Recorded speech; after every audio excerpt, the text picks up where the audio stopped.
start with SPX because traditional markets were closed yesterday. And, you know, that we won't spend much time on it, but that bleeds into Bitcoin. So you guys know how that is. SPX, right? We've been talking about essentially this box right here to the upside. I know I keep changing the colors on you guys, but this is resistance still. And this is comprised of like the 2022 quarter one low. You've got a couple pivots in there. Overall, it's just your local high. And if you were to look at this in terms of a regression, you can see that also gets you back above your trend here. So until this happens, it's hard to be too macro bullish after you've come up to this region of resistance, right? So 2022 did leave behind an NPOC up here as well, around 39.63. So could you fill that in? Potentially, yes. And you are at support where we were. This was going to be support because if you went over to, if you recall, our shark, we were looking for the 0.5 here to find support because that's the technical first target of this pattern is going to be the 50%, which happens to line up where for anyone that trades with us and understands how I like to do harmonics, there's your B leg, there is your support, right? So you've got good support here. And then we just start basically pulling in all the other data that we can. You can see that, again, quarter four low is here, right? You can go to the 6-month chart. You can start really making this messy. And that's what we're going to do, you know, just to revisit. So you've got support here. Really don't want to be giving up essentially this 50% mark. So I would think at that time, you're probably going to come down, take these lows and challenge into the 2021 low. And I don't think that's a death sentence by any means, but you start breaking down from here and you're going to make a new low. And as I put it to the gentleman in the live stream yesterday, you do have the potential for a even more fun pattern. You can see that you've got a parallel channel that's forming here, very well respected. So I'm very happy with the EQ here. I'm gonna get rid of this. And this is really dubious. So this doesn't have to necessarily play out, but a lot of people are gonna be drawing this channel from the highs here because, you know, you have I call it the meme line, the trend line. And I made the joke that you only needed one trend line to trade the stock market on Debate Crypto. It's funny, somebody in the chat goes, that's a lie. And I'm like, no, this is what I'm referring to. Lower high. And if you were looking for longs here, you really should have been looking for shorts because you're in a down market. So now we can look at this and say, okay, we have a new trend that's starting to flatten out a little bit. Are we going to see a reversal? You've got your 2020 POC down here, or NPOC in this case, if you guys recall. So this is a naked point of control from the year 2020. It is untapped. I'll pull it up right here so you can see it. And you can see that if we were to lose this box right here formally, you're back inside the range. Natural target is going to be what? The point of control. And then anything below that, you do have the opportunity to really kind of start looking for the val, but also you have like a macro gold pocket here and the overall key level in terms of pivots from I think it was 2021. You have a pivot that's untapped here, if I recall. Yeah, right there. So that's why this box becomes relevant. But this is the technical setup if we were to get a move down. So I would just keep an eye on the range that we're in right now. You know, it's good to have plans for both sides of the you know, coin, or I guess what's lack of a better term is coin for the SPX because, you know, it's a crypto term. But yeah, you want to know the possibilities of both. And I think the best opportunity if you're trading here is going to be a lot of sideways, you know, scalping opportunities. So short-term moves, not really looking for swings in this region because you are kind of in the middle of the range. You can see this is a range upon itself. So diddling in the middle oftentimes gets you chopped alive, right? So you want to take trades from here. You want to take trades from here until this range resolves either to the upside or downside. If we resolve to the downside, I've already given you the two major targets, but also a technical setup there, which is really great. But if you were to resolve this to the upside, it's actually, you know, a pretty simple move up, and you're essentially just targeting these highs right here. This would be the area I'd be interested in, right around 4,300. So I would say early signs of that are going to be right around 4,000, like 59, give or take. And then I do believe that's also your overall gold pocket from high to low. So that's why I would be interested in this. Looking for the SFP of this high, that would be the play, in my opinion. That's only if you can break through this zone of resistance. And if you do so, then yeah, we've got some things to talk about. But until that happens, range bound here, still remaining pretty neutral. Understand the risk to the downside and the upside, and also understand where you should be getting involved in this asset and what the purpose of that trade is. You know, maybe you have a differing opinion and you think this is a great swing trade. By all means, take the swing. If you think that it's just not worth your time, don't don't take the trade. It's that simple. You got to do what works for you. So that said, we're going to jump into Bitcoin here. Bitcoin is actually a really simple chart. I'm going to go to this one because I have a little bit cleaner chart on this folder. I've been working through and kind of trying to clean things up a little bit. Yeah, so, I'm going to do a year in review. And one of the big things from Q1 that I did for you guys was I showed you how to time this range. Some things that we got correct were going to be that we were looking for an overall range, and that video is still up on my TikTok. And what I had said was, as we were coming into here, is that I was looking for an overall larger range as of the January 8th. And that was actually a macro time pivot for us on the BLX. And I'll pull that up over here because that's actually a separate chart. I'll show you guys what I was talking about. At least maybe I'll show you guys what I'm talking about. Maybe, I believe it's the Gen 1. Right here. So this was our macro time pivot we were looking for here. And from there, we were looking for this to start the distribution phase. It used to be a pinned tweet on my profile, actually, from this time frame. Distribution phase has begun. And you can see that this is all distribution at this point. However, what I had said, and this is where I say we got some of it right and some of it wrong, was I had said that you've got potential distribution here, but we can't make that assumption until the range is broken. So we have to assume that this is an uptrend until the uptrend dies. Just like when we came back into the range, our target was down here at the July NPOC around 33K, give or take. So we knew we were coming back to the low side of the range. The question was, what was this bounce going to give us? And this was the blind short, essentially, we were looking for off the yearly pivot. And then down it goes, and once we started breaking down, and, you could probably go to the weekly chart and I could show you exactly where breaking down kind of started happening. It's about right here.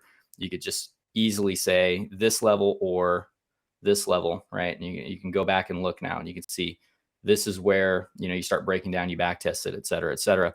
Go back to the daily now and you can see it's a little, less clear because you do deviate a little bit here on the daily right here specifically, right? So when you're timing in this range, all I had done was there was a technical pattern, a 3 drives pattern that took us to here to tell us that we were coming down to these lows.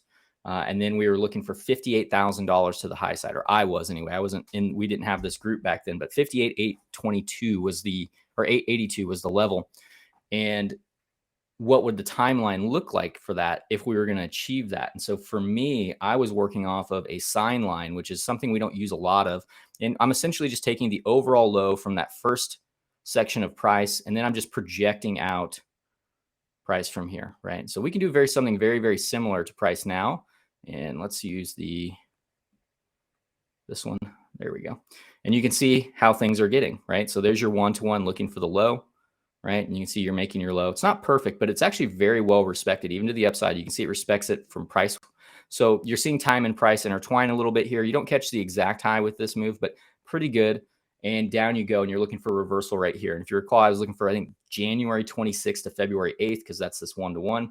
And the reversal actually took place on the 24th, the absolute low. So I was off by about 2 days on my window. But right here, as we got that test into that key region, you broke down, back tested your time and price wave, and down you go. So if you were looking for this to continue to the upside, this would have been the trajectory you're going with.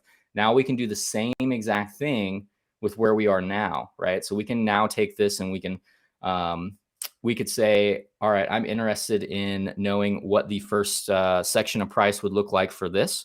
And so we would come over to here to, what is it? Actually, technically, this is the high of that price. This is the low for that. And we could then take it and come down to, was that 25,211 is the high. So we now have a new range high. And we can just adjust this and we can start forecasting the move, right? And you can see you broke your time and price, and basically this becomes null and void. You've now just back tested it. Can we do this again? You absolutely can. You can do the exact same thing all over again. We can come down to here. And this is kind of a fun tool that I don't show too many people because it just leads to way too much tinkering, in my opinion. But you can see already you're breaking through this thing right here. It's not ideal. If you were to choose the high here to say, okay, well, I think that this is the appropriate high to use, you could change it.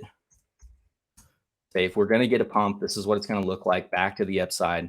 And you can see that you're trying to ride out this support right here with the 2023 open. So you have great confluence just from an overall trajectory standpoint, that if you're going to see the lows of the range, this area of the chart has to hold as support, and that bleeds into the low time frames at that time. So You come over to, the Bitcoin chart now, and we take a look at 16,611, which has been the key level for us for quite some time. This is going to be the arena that we need to hang on to. I'm going to get rid of some of this stuff on here, like the previous day levels, right? And so you can see how well respected this level was. Like even right here on this pump, all the way above the level, back below, resistance, resistance, and again over here, resistance, resistance, support. And now we've come back to it as support again. And if we break through this, you're going to see the Asia NPOC here in that 2023 open specifically, right? So that's what I'd be watching is the 16,500 region. This is the area of the chart you want to hold. Otherwise, you are just targeting your next local lows here at like 16.2. You'd want to see this holding a swing fail of these two lows as neither one was taken, right? So I'll go ahead and highlight those real quick.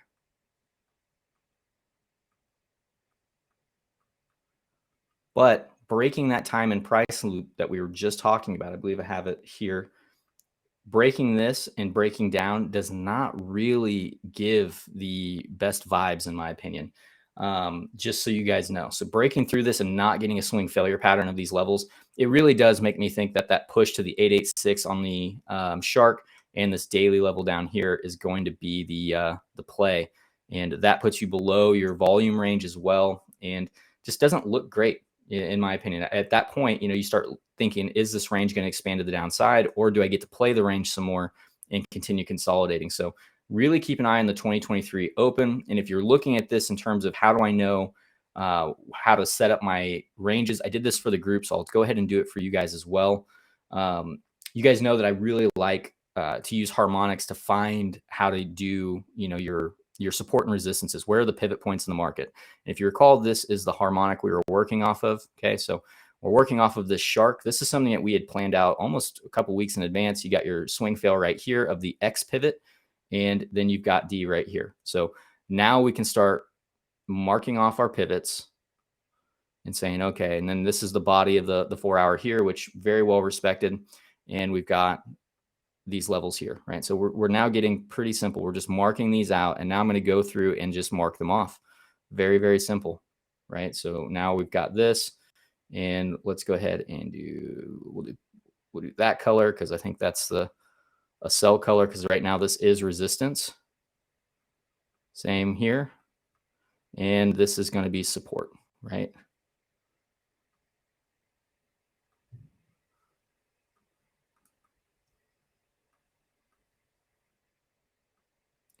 Let's make this extended.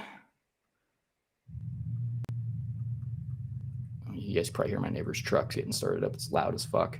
But yeah, this is how you would write everything up in terms of a range now without doing much else work. It was a very, very simple way to do it. You got to claim these levels right here, 17,174. Go out to the weekly time frame.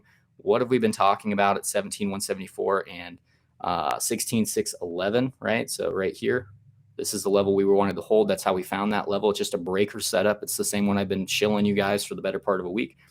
Get through this, we go to the next box. It's that simple, box to box, guys. So if we're looking for longs here, do we want to be taking longs in the middle of our potential range here? You have intraday longs you could take, but I would really advise you guys to be patient. Everyone asks me if I'm in any other positions outside of that swing short from last year. No, I'm not, because I'm looking for a good setup and I just haven't found it yet. So for me, I am being a little more patient. I want to see if we come down to these levels here at that 15,770 to 15,437 level. If we take these lows, if we find support here, this is the place I want to look for longs potentially. I would never preset for that. And just like I would be looking for shorts up in this region or at resistance here, you could start looking for, some intraday shorts, which I did take some. So that's really all there is to it. You've got to get through about 17,174. That also puts you back above 16,800 for anyone that's wondering. That is or was the overall point of control at one time.